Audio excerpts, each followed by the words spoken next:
اور ماں کے معاملے میں تو کمال کر دی.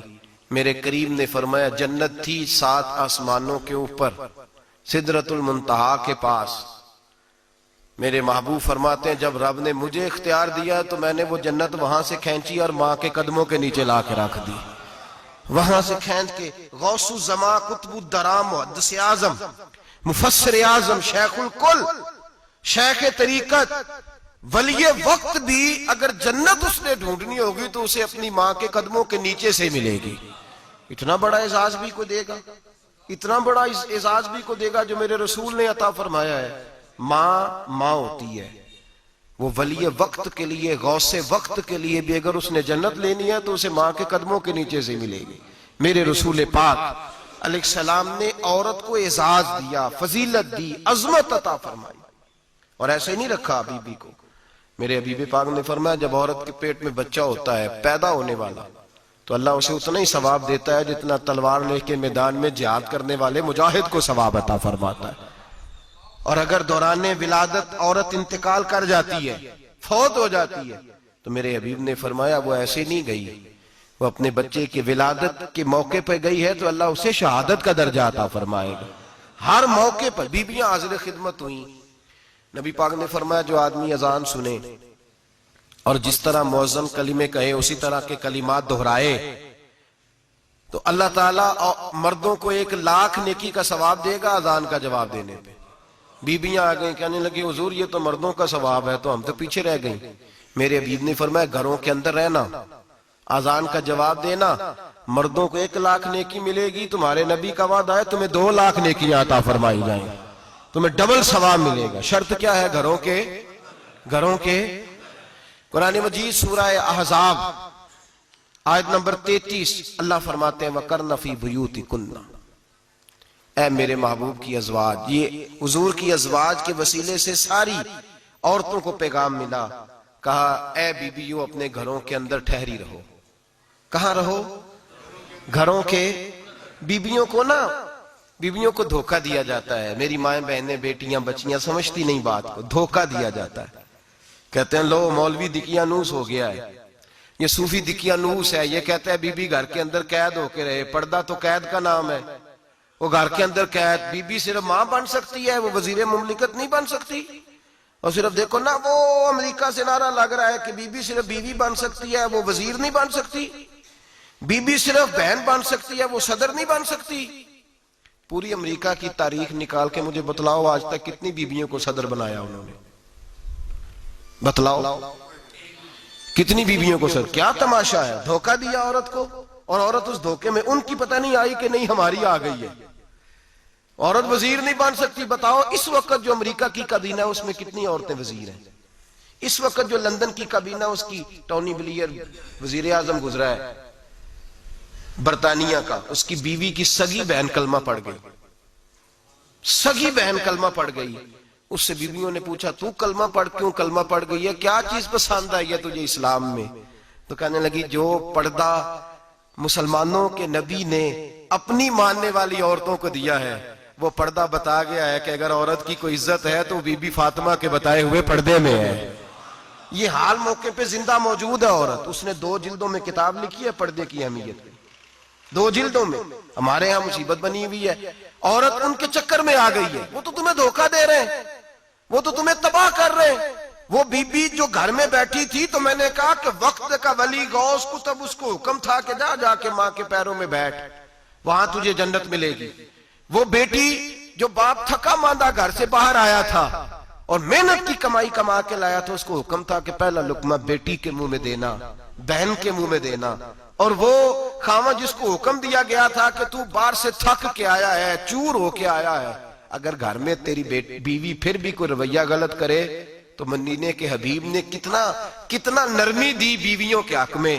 فرمایا یہ عورت ٹیڑھی لکڑی ہے, اسے اللہ نے عقل ہی تھوڑی دی ہوتی ہے, اگر کبھی بگڑ جائے تو نرمی کا مظاہرہ کر, ٹیڑھی کے ساتھ ہی گزارا کر, اللہ تجھے اجر عظیم عطا فرمائے گا.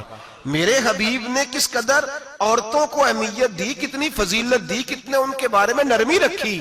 اور عورت کو کہا جاتا ہے تو باہر نکل, باہر آ دیکھ تیرے لیے کیا. کالج میں پڑھتا تھا, امتحانات کے دن تھے تو بس میں اسٹوڈنٹ گھس جاتے ہیں, ہم 8-10 لڑکے بس کے اندر گھس گئے تو لڑکیاں کہنے لگی ہمیں بھی بٹھاؤ. وہ جو کنڈکٹر تھا بس کا اس نے کہا کہ بیٹی بہن لڑکے آ گئے ہیں تو تم اس طرح کرو، تم نہ جاؤ، تم پچھلی بس میں آ جانا. لڑکیاں زور زور سے بولنے لگی، کہنے لگی ہمارے برابر کے حقوق ہیں، لڑکے بٹھائے ہیں تو ہمیں بھی بٹھاؤ، حقوق جو برابر کے ہمیں بھی بٹھاؤ. اب وہ مجبور ہو گیا، پیچھے ہٹ گیا. وہ 8-10 لڑکیاں بھی چڑھ آئیں. لڑکے سیٹوں میں بیٹھے ہوئے تو کہنے لگی اٹھو، شرم نہیں آتی، لیڈیز کو عزت دو، جگہ دو. تو ایک نوجوان بیچ میں سے بولا، کہنے لگا تمہارے برابر کے حقوق ہیں، ہم کھڑے ہو کے جا سکتی ہیں، تم نہیں جا سکتی. برابر کے حقوق ہیں تو جبر بھی برابر کا برداشت کرو. چپ کر گئیں. کہنے لگے آج کے بعد یہ نہ کہنا برابر کے حقوق ہیں، آج کے بعد یہ کہنا کہ عورتوں کی عزت کے حقوق ہیں. برابر کے حقوق مانگنے میں اس کی کمزوری ہے. عزت کے حقوق، بینک میں بیویاں بل جمع کرانے آتی ہیں تو انہیں عزت کا حق ملتا ہے، عزت کا. وہ کلرک صاحب جو پتہ نہیں کس طرح کسی سے بولتے ہیں، وہ بھی بیویوں کا بل پہلے جمع کرتے ہیں. بس کے اندر بھی بیوی کو عزت ملتی ہے. ایک سمجھدار آدمی، بزرگ آدمی، پڑھا لکھا آدمی بیٹھا ہے بس پہ تو بیوی چڑھی ہے تو عزت کا حق ہے. اٹھ گیا، کہنے لگا اپا جی بہن جی آپ یہاں آ جائیں. بیوی عزت کا حق مانگے گی تو بچے گی، برابر کا حق مانگے گی تو ٹھیک ہے، لائن میں لگ جائے، جہاں سارے کھڑے ہیں وہ بھی کھڑی رہے. اگر بس میں مرد کھڑا ہے تو عورت بھی کھڑی رہے. برابر کے حقوق مانگنے میں عورت کو نقصان ہے، برابر کے حقوق مانگنے میں عورت کے لیے تکلیف ہے، عورت کے لیے نقصان ہے. ہاں اگر عزت کا حق مانگے گی تو پھر اس کو اللہ وقار عطا فرمائے گا، پھر اللہ اس کو بلندی عطا فرمائے گا. میرے حبیب کریم سید عالم صلی اللہ تعالی علیہ وسلم نے عورت کو جو حق دیا وہ عزت والا حق دیا ہے. عورت کو جو حضور نے حقوق دیے وہ وقار والے. ایک بات مجھے بتلائیے، ایک B B M S C اس نے پاس کر لیا، ایم کام کر لیا، ایم اے کے بعد ایم بی اے کر لیا، بڑی تعلیم حاصل کی، وہ ایئر ہوسٹ بن گئی. یوں سمجھ لیں 1 لاکھ روپیہ ماہانہ اس کی تنخواہ ہے. وہ گھر سے نکلتی ہے، وہ کہتی ہے میں جہاز کے اندر ایئر ہوسٹ ہوں. وہ کہتی ہے میں تو اتنے پیسے کماتی ہوں، مجھے خامن کی کیا حاجت ہے. اب 2 عورتیں ہو گئی. ایک بی بی گھر میں رہتی ہے، اس کا خامن تھکا رہا ہے، اس کا بیٹا سکول سے آیا ہے، خامن کام سے آیا ہے. چھوٹا بیٹا انتظار کر رہا تھا کہ سارے آئیں گے تو کھانا کھائیں گے. اب وہ خامن آیا تو اس نے آتے کہا منہ ہاتھ دھولے میں کھانا چنتی ہوں. دسترخوان بچھایا، اس نے کھانا رکھا ہے. اس کا بیٹا بھی کھانا کھا رہا ہے، اس کا بھائی بھی کھانا کھا رہا ہے، اس کا شوہر بھی کھانا کھا رہا ہے. وہ ان کو کھانا کھلا رہی ہے.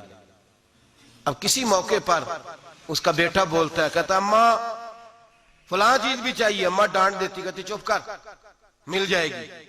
خامن کہتا ہے فلاں چیز کیوں نہیں پکی؟ تو کہتی ہے جناب کیا بتاؤں آپ کو، گیس ہی نہیں ہے صبح کی. کبھی وہ کہتی ہے آپ چلے جاتے ہیں، آپ کو یہ تو فکر ہی نہیں ہوتی کہ فلاں مسالہ کوئی نہیں تھا. خامن اس کی بات سن رہا ہے. ادھر وہ ایئر ہوسٹ ہے، وہ بھی کھانا بانٹ رہی ہے. اپنی مرضی کا لباس نہیں پہن سکتی. اس کو جب ٹریننگ دی جاتی ہے تو اس کو کہا جاتا ہے کہ تو نے معاذ اللہ چست لباس پہننا ہے، میک اپ تو نے کر کے رکھنا ہے، اور کوئی بدتمیز ترین لڑکا تیرے ساتھ بدتمیزی بھی کرے تو تو نے جواب میں بولنا نہیں، جی جی کرنا ہے، اس لیے کہ ہماری ایئر لائن کا نقصان نہیں ہونا چاہیے. اب لڑکے اس کو بلا رہے ہیں، پھپتیاں کس رہے ہیں.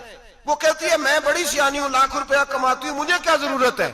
ایمانداری سے دل پہ ہاتھ رکھ کے بتانا، وہ بی بی جو گھر میں کھانا تقسیم کرتی ہے اس کی عزت زیادہ ہے یا جو جہاز کے اندر کھانا تقسیم کر رہی ہے اس کی عزت زیادہ ہے؟ یہ اپنے دل سے. بی بی کہہ رہی ہے میں لاکھ کماتی ہوں، یہ تو خامد مجھے 10 روپے دیتے ہوئے 100 دفعہ باتیں کرتا ہے. تجھے پیسے تو تیری جیب میں اس طرح نہیں آ رہے، لیکن جو عزت تجھے گھر میں نصیب ہو رہی ہے، جو عزت تجھے گھر میں نصیب ہو رہی ہے. کسی بزرگ سے کسی نے کہا تھا کہ جناب دنیا میں روٹی کھانے کا مزہ کب آتا ہے؟ تو انہوں نے کہا روٹی کھانے کا مزہ تب ہی آتا ہے جب اماں تندور پہ روٹیاں لگا رہی ہوتی ہے. اماں تندور پہ روٹیاں لگا رہی ہوتی ہے اور بڑے بڑے بادشاہ بھکاری بن کے کھڑے ہوتے ہیں، اماں ایک گرم گرم روٹی دینا. وہ لطف ہے، وہ ذائقہ ہے.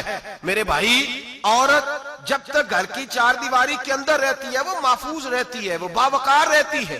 اور جب وہ کہتی ہے نہیں نہیں میں برابر نکلوں گی، میں کماؤں گی، آپ دیکھ لیں ٹریننگ دی جاتی ہے عورتوں کو ہوٹلوں کے اندر. پاکستان میں، پنجاب میں، ہمارے دیہاتی ماحول میں اب ہوٹلوں کے اوپر ویٹر کا کام عورتیں کرنے لگی ہیں. عورتیں بیٹھتی ہیں کام کرتی ہیں, ان کو حکم ہوتا ہے, صبح ٹریننگ ہوتی ہے کہ کوئی آدمی جتنی بھی بدتمیزی کرے تم نے بولنا نہیں. او خدا کے بندو, او میری ماؤں بہنوں بیٹیوں, یہ تمہاری عزت نہیں, یہ تمہیں رسوا کیا جا رہا ہے, یہ تمہیں ذلیل کیا جا رہا ہے. صابن کا اشتہار ہے اور تصویر بی بی کی, شیمپو کا اشتہار ہے تصویر بی بی کی, سیمنٹ بیچا جا رہا ہے اور تصویر بی بی کی. توہین ہوتی ہے تمہاری صبح و شام اور تم اسے اپنی عزت سمجھتی ہو, تم اسے اپنا وقار سمجھتی ہو. عزت کیا ہے؟ آمنہ کے لال, حضرت عائشہ کے سردار, سیدہ فاطمہ زہرا کے بابا, میرے حبیب کریم سید عالم صلی اللہ علیہ وسلم سے حضرت فاطمہ نے کہا, یا رسول اللہ, جو بی بی اللہ کے قریب ہونا چاہے, جو رب کا قرب پانا چاہے, جو اللہ کی ولیہ بننا چاہے, مجھے کوئی نسخہ بتا دے میں عورتوں کو بتاؤں. تو میرے حبیب نے فرمایا, جو بی بی جتنا گھر کے اندر رہے گی, جتنا گھر کے اندر رہے گی, جتنا گھر کے اندر رہے گی, اتنا ہی وہ اپنے رب کے قریب ہوتی جائے گی, اتنا ہی اللہ کا قرب پاتی جائے گی, اتنا ہی رب کریم کی ولیہ ہوتی جائے گی, اتنا ہی اللہ تبارک و تعالیٰ اسے اپنی قرب کی منازل طے فرمائیں گے. جتنی وہ گھر کے اندر رہے گی اتنی اللہ کے قریب رہے گی, اور جتنی سجد حج کے باہر نکلے گی, جتنی صبرے گی, اتنی وہ اللہ سے دور ہوتی جائے گی. جتنے قدم اس کے گھر سے دور نکلیں گے, اتنے ہی قدم اس کے اللہ کے قرب سے دور ہوتے جائیں گے, اتنے ہی قدم. مائیں, تمہاری دعائیں قبول ہوں گی, میری ماؤں تب قبول ہوں گی جب تم گھر میں رہو گی. بیٹیوں, رب کریم کا قرب اس وقت نصیب ہوگا جب تم گھر کے اندر رہو گی. تم بھائی کے لیے مانگو گی تو اللہ تمہیں دے گا, بیٹے کے لیے مانگو گی تو اللہ تمہیں دے گا, شوہر کے لیے مانگو گی تو اللہ تمہیں دے گا. اگر چاہتی ہو کاروبار بڑھے, اگر چاہتی ہو رزق میں برکت ہو, اگر چاہتی ہو تمہارے گھروں میں امن ہو, سکون ہو, جو تم مانگو عرش کا مالک تمہیں عطا کرے. تو پھر میرے رسول نے نسخہ بتلایا ہے, پھر میرے کریم نے بتلایا, گھروں میں بیٹھی رہنا, جتنی گھروں کے اندر رہوگی اتنا ہی اللہ زیادہ درجہ عطا فرمائے گا, تمہاری دعائیں قبول کرے گا, تمہاری التجائیں اللہ مانے گا. میرے بھائیوں, میرے عزیزوں, عورت کے ساتھ جو ظلم اس معاشرے میں ہو رہا ہے, بے پردگی کا طوفان ہے, طوفان ہے بے پردگی کا. ایک بزرگ تھے درویش سے, سادے سے, وہ آئی صاحب کے پاس اکثر آیا کرتے تھے, تو تھے بڑے سادے اور تھے بڑے نیک, پڑے ہوئے نہیں تھے, جاگ رہے آپ حضرات, نیک بڑے تھے. تو ایک دن نا پردے پہ بحث ہو رہی تھی, بیٹھے تھے کچھ لوگ تو بات کر رہے تھے, کہہ رہے تھے کہ جناب عورت کو نقاب پہننا چاہیے, برقع اوڑھنا چاہیے, کچھ کہہ رہے تھے ٹوپی والا برقع اچھا ہے, کچھ کہہ رہے تھے فلاں زیادہ اچھا ہے. باتیں ہو رہی تھی, کوئی آیت پڑھ رہا تھا, کوئی حدیث پڑھ رہا تھا, علماء بابا جی سادے سے بیچ میں بیٹھے تھے. میں نے ان کی طرف توجہ کی, میں نے کہا بزرگوں آپ بھی تو کوئی جواب دینا. کہنے لگے مولوی صاحب مجھے حدیثیں نہیں آتی, کہنے لگے مجھے آیتیں اور حدیثیں, مجھے نہیں آتی آیتیں اور حدیثیں, پر پردہ بڑا ضروری ہے, یہ میری عقل میں بات آ گئی ہے. تو میں نے کہا وہ کس طرح؟ کہنے لگا یہ تو چھوٹے سے بچے کی بھی عقل میں آ جاتی ہے. میں نے کہا صاحب ہمیں بھی سمجھا دیں, چلیں ہمیں کو بات مل جائے. آپ چلیں, اگر آپ نے علم نہیں پڑھا تو عمر تو آپ کی زیادہ ہے نا, آپ نے بزرگوں سے باتیں سنی ہیں. تو کہنے لگے بیٹا میرا چھوٹا سا پوتا ہے, وہ بازار سے ٹافی خرید کے لاتا ہے, اگر ٹافی کے اوپر سے کاغذ اتار دیتا ہے نا تو ٹافی میں مکھیاں بیٹھنی شروع ہو جاتی ہیں, ٹافی پہ مکھیاں بیٹھ جاتی ہیں. جب تک اس کے اوپر وہ لفافہ رہتا ہے, کاغذ رہتا ہے, اس پہ مکھیاں, اللہ کرے آپ کو سمجھ آئے, اللہ کرے آپ کو سمجھ آئے, اللہ کرے اس درویش کی بولی ٹکرا جائے. کہنے لگے جب تک تو اس کے اوپر کاغذ رہا تب تک اس پہ مکھیاں, اور جب اس کے اوپر سے کاغذ اتر گیا تو مکھیاں بیٹھ گئیں. کہنے لگے 4 سال کا میرا پوتا, میں نے منت کر دی کہ کھا لو. کہنے لگا میں نہیں کھاتا, اس پہ مکھیاں بیٹھ گئی ہیں, میں نہیں کھاتا, گندی ہو گئی ہے, میں نے یہ ٹافی نہیں کھانی. کہنے لگے میں بوڑھا آدمی دوبارہ دکان پہ گیا, جدوجہد کر کے نئی ٹافی لایا, بیٹے کو کہا کھا لو. اب اس نے کھائی. کہنے لگے مجھے سمجھ میں آ گئی, جو بی بی پردہ کرے گی اس پہ مکھیاں نہیں بیٹھیں گی, جو عورت پردہ کرے گی اس پہ مکھیاں, اور اگر اس پہ مکھیاں بیٹھ گئیں تو پھر وہ کسی کے لیے قابل قبول ہے. اور اگر پردے میں چھپی رہی, اور بھائی قیمتی چیزوں کو غلاف چڑھتے ہیں. کسی نے کبھی کیمسٹری غلاف پہ نہیں چھپائی, فزکس نہیں چھپائی, کبھی کسی شاعر ادیب نے اپنا لکھا ہوا شاعری کا کلام نہیں چھپایا. غلاف جب بھی چڑھتا ہے قرآن پاک پہ چڑھتا ہے. میرے بھائی کروڑوں اور اربوں اور خربوں کا مکان بنا کے لوگ اس کو غلاف نہیں چڑھاتے. غلاف جب بھی چڑھتا ہے بیت اللہ کو ہی چڑھتا ہے.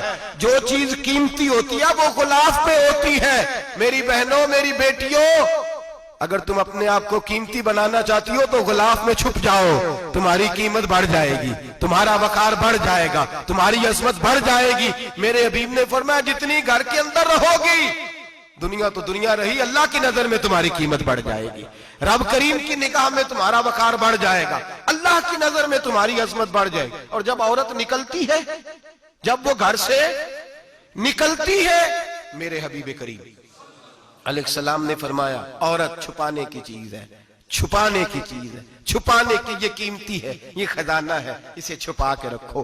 فرمایا جب یہ گھر سے نکلتی ہے، فرمایا اور کوئی دیکھے نہ دیکھے، شیطان اسے دیکھتا ہے، شیطان وسوسہ اندوزی کرتا ہے، شیطان اسے دیکھتا ہے۔ اور حبیب کریم سید عالم صلی اللہ تعالی علیہ وسلم جب بات کرتے تھے، جب لفظ بیان کرتے تھے، محتاج جملے بولتے تھے، بڑا کم، رحمت للعالمین نبی کی زبان سے بڑا کم سخت جملے نکلتے تھے۔ میرے حبیب نے لفظ ادا کیے، سخت جملے۔ میرے کریم نے فرمایا جو عورت، یہ جو مائیں بہنیں سن رہی ہیں، خدا را آگے پہنچائیں، آپ بھی گھر میں جائیں تو یہ والا باز اپنے گھر میں پہنچائیں، سنائیں، خدا را سنائیں، خدا را۔ روز ایک قیامت ٹوٹتی ہے، اور میرے بھائی لاکھوں عزت دار لوگ اپنے تکیے پہ منہ رکھ رکھ کے روتے ہیں، اس لیے کہ وہ بچی جس کے بارے میں کہتے تھے ہمیں اعتبار ہے، اعتبار، اعتبار کا لفظ بول کے باپ جو ظلم کرتا ہے اپنی بیٹی پہ، بھائی اعتبار کا لفظ بول کے ظلم کرتا ہے بہن پہ، اعتبار کا جملہ بول کے زیادتی کرتے ہیں ہم اپنی جانوں پر۔ حضرت جنید بغدادی، صوفیاء کے سرخیل صوفیاء کے، ان سے ایک شخص کہنے لگا مجھے بیٹی پہ اعتبار ہے، میں اس کو فلاں جگہ داخل نہ کرا دوں، پڑھ لے۔ آپ فرمانے لگے تجھے اعتبار ہے تو کیا اللہ کے رسول کو اعتبار نہیں تھا؟ یہ تم نے کیسا لفظ بولا؟ تجھے اعتبار ہے، نبی پاک کو نہیں تھا؟ میرے محبوب کے پاس حضرت عائشہ صدیقہ بیٹھی تھی، اور وہ بی بی جس کو قرآن کہتا لستن کاحد من النساء، تمہارے جیسی دوسری کوئی ہو سکتی نہیں۔ میرے محبوب کے پاس حضرت حفصہ بیٹھی تھی، جناب سودا بیٹھی تھی، اس سے بڑھ کر بھی کسی کو اعتبار ہوگا؟ جن کو قرآن کہتے ہیں جیسی دوسری ہو ہی نہیں سکتی۔ حضرت عبداللہ بن مکتوم نابینا سے ابھی آئے، او بھائی نابینا، دل کی آنکھیں کھول کے سنو، نابینا سے ابھی نابینا آنکھوں سے نظر نہیں آتا، حضور کی بارگاہ میں آئے، مجھے اعتبار ہے بیٹی پہ، مجھے اعتبار ہے، سندل کی بنی ہوئی بیٹی ہے، حور ہے تیری بیٹی، اس کے قریب گناہ نہیں جاتا، یہ تو زیادتی کر رہا ہے اپنی بیٹی پہ، یہ جملہ بول کے تو ظلم کر رہا ہے، تو ظالم اور فاجر ہو گیا جب تو نے یہ کہا کہ مجھے اعتبار ہے۔ میرے حبیب پاک سے بڑھ کر کس کو اعتبار ہوگا؟ میرے کریم رسول سید عالم نور مجسم صلی اللہ تعالی علیہ وسلم نے فرمایا، حضرت عائشہ تھی، حضرت حفصہ تھی، حضرت سودا تھی، عبداللہ ابن مکتوم نابینا آئے تو میرے نبی نے فرمایا بیبیوں پردہ کرو، بیبیوں بول کے بتائیے، بیبیوں، سارے بولیے بیبیوں، اللہ کرے یہ آواز گونج جائے پورے معاشرے میں، بیبیوں۔ میرے نبی نے جملہ کہا بیبیوں پردہ کر لو، پردہ کرو، نظریں جھکاؤ، نقاب اوڑھو۔ ایک زوجہ بولی حضور انہیں تو نظر نہیں آتا، وہ تو بیچارے نابینے ہیں۔ ترمذی میں حبیب پاک کے لفظ سنیے، یا رسول اللہ انہیں تو نظر نہیں آتا۔ میرے رسول نے فرمایا تمہیں تو نظر آتا ہے نا، تم تو اندھی نہیں نا، وہ ایک مرد آیا ہے، وہ ایک صحابی آیا ہے، تمہیں تو نظر آتا ہے، تمہاری آنکھیں تو ہے، اسے فتنہ آئے نہ آئے تمہیں نظر آتا ہے، خبردار پردہ کرو، آنکھیں جھکاؤ، چہروں پہ نقاب ڈالو۔ حضرت جنید بغدادی فرمانے لگے اگر میرے رسول پاک اپنی ازواج کو کہتے ہیں پردہ کرو اور تو کہتا ہے مجھے اعتبار ہے، اگر نبی پاک اپنی بیٹی حضرت فاطمہ کو کہتے ہیں پردہ کر، تو کہتا ہے مجھے اعتبار ہے۔ جناب جنید بغدادی مزید بولے، آپ فرمانے لگے اگر حسن بصری پڑھانے والا ہو، رابعہ بصری پڑھنے والی ہو، اور بیچ میں قرآن پاک پڑھا ہوا ہو، پڑھانے والا حسن بصری، پڑھانے والے حسن بصری جنہوں نے مولا علی شیر خدا کی صحبت پائی، جنہوں نے ام المومنین حضرت ام سلمہ کے گھر میں پرورش پائی، فرمایا پڑھانے والا حسن بصری، پڑھنے والی رابعہ بصری، وہ بی بی جو دعا مانگے تو اللہ مردہ اونٹ کو زندہ فرما دے۔ فرمایا پڑھانے والا حسن بصری ہو، پڑھنے والے رابعہ بصری ہو، اور جو پڑھا جائے وہ قرآن ہو۔ فرمایا قسم اللہ کی عزت کی، میں پھر بھی انہیں پڑھنے پڑھانے کی اجازت نہیں دیتا، میں پھر بھی انہیں تنہائی میں بیٹھنے کی اجازت نہیں دیتا، میں پھر بھی انہیں اکیلے رہنے کی اجازت نہیں دیتا۔